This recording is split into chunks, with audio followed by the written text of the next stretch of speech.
What's going on, guys? Grayson here with another based theory. Today, in honor of me being in South America, thought I would talk about the oldest civilization known in the Americas, a truly ancient and mysterious civilization called Caral Supe, or the Norte Chico civilization. There are only a handful of civilizations that could truly be said to have arisen without any kind of precedent or any kind of inheritance of a government or a state apparatus or any kind of civilizational system preceding it in history. But Caral Supe is one of the earliest, around contemporaneously with the Old Kingdom of Egypt, which is responsible for the pyramids of Giza that we see today still standing. And there were also pyramids and other kind of monumental building present in Caral Supe in what is now modern-day Peru. These first proto-cities first began to crop up between the mountainous highlands of the Andes and the coastlines of South America in Peru, especially along the river valleys that would cross between these two areas. So you definitely have a slope from near sea level to mountainous highlands. So this is not the same kind of environment that we see for any other civilization cropping up from scratch. Normally, we have a very fertile river valley system that can flood predictively or otherwise support a very large amount of agriculture and population base. However, in Peru, this is not the case. The civilization of Caral Supe didn't rely on the kind of large-scale sustenance agriculture that we see in these other civilizations, like in Mesopotamia with wheat or in China with rice and millet. The vast majority of the calories and nutrients that supported the population of Caral Supe's civilization actually came from fish. At this time, the coastlines of this area in Peru were extremely abundant with all kinds of fish species, and especially with anchovies. But that is not to say that there was no agriculture going on at Caral Supe. It's actually much more interesting than that. You see, unlike these other early civilizations that were extremely dependent on an agricultural surplus of foodstuffs, in Caral Supe, when they could have enough food readily available from the sea, their main agricultural crop was actually cotton. That's right. Many people associate cotton with North America because that's where Europeans first encountered it. But actually, cotton begins in South America around the area of the Amazon and was first domesticated within the Amazon forest. However, thousands of years before this period, it had already spread over much of the area in Central America and South America, including to Caral Supe, which engaged in cotton farming on a truly tremendous scale. The agriculture of Caral Supe was every bit the rival of these other early civilizations. However, the crop that they were growing was not edible. No one was eating cotton. They had abundant food resources in other areas like the sea.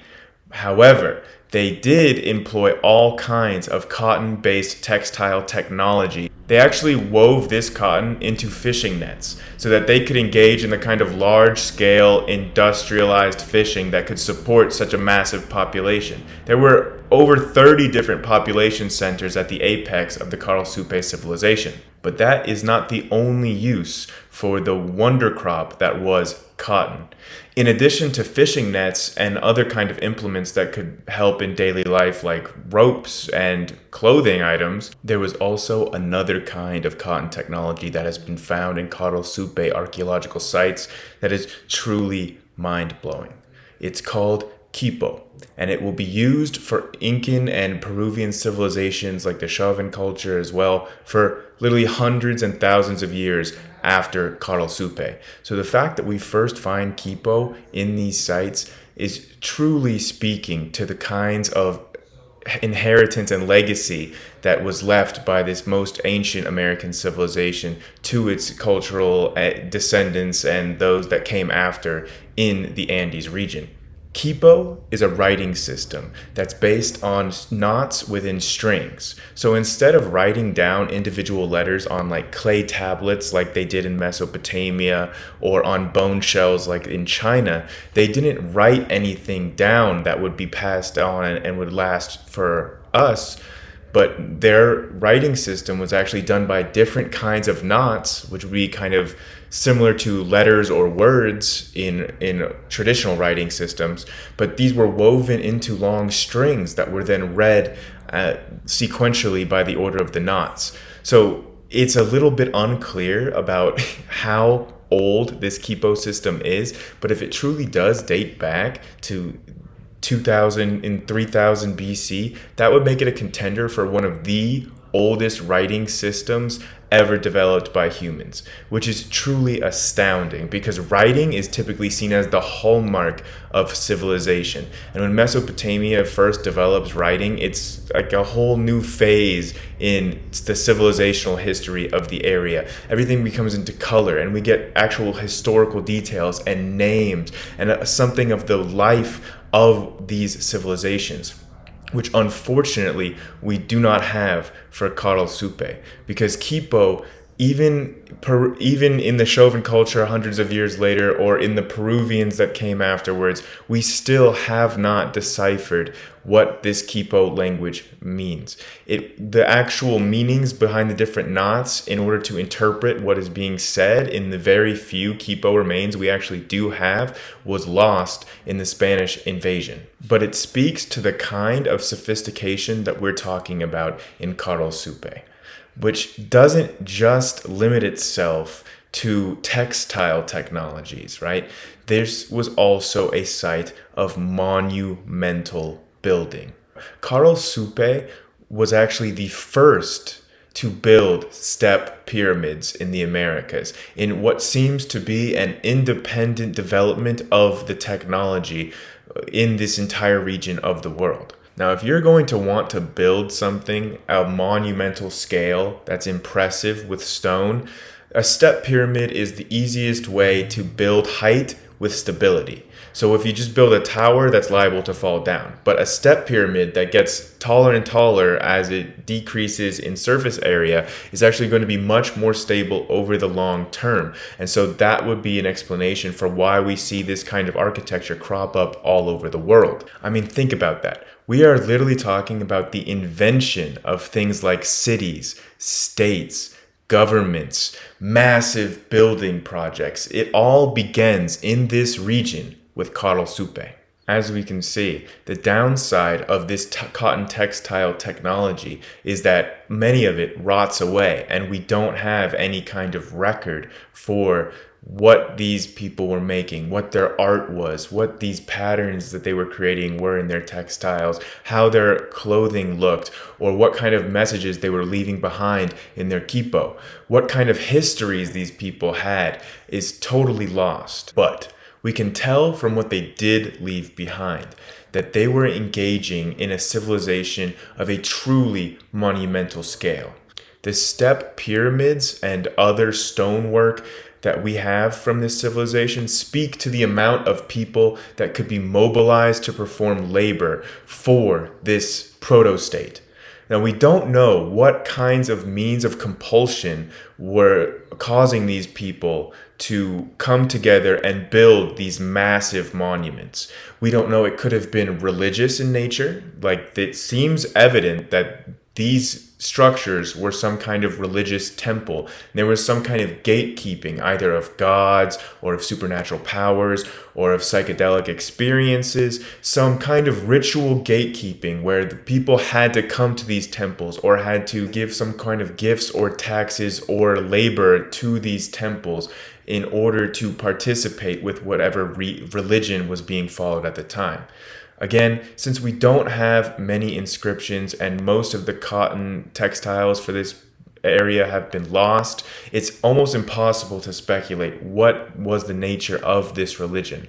However, we have found a very, very rare find for this civilization, and we've actually seen an engraving in the side of a gourd that seems to represent symbology and gods that would occur later in this Andean area, in the Chavan civilization, and even in Peru later, we would see a kind of staff god. So this is a depiction of a god that has two staffs that it holds and stands between. It's a very strong, squat god with snakes for hair and massive fangs with a hood on. He's quite fierce and quite cool, and I really wish that we could piece together a little bit more of what these actual religious beliefs and ideologies were like in this extremely early form of South American culture. Now, one of the most curious aspects of the architecture of these findings in the Caral Supe civilization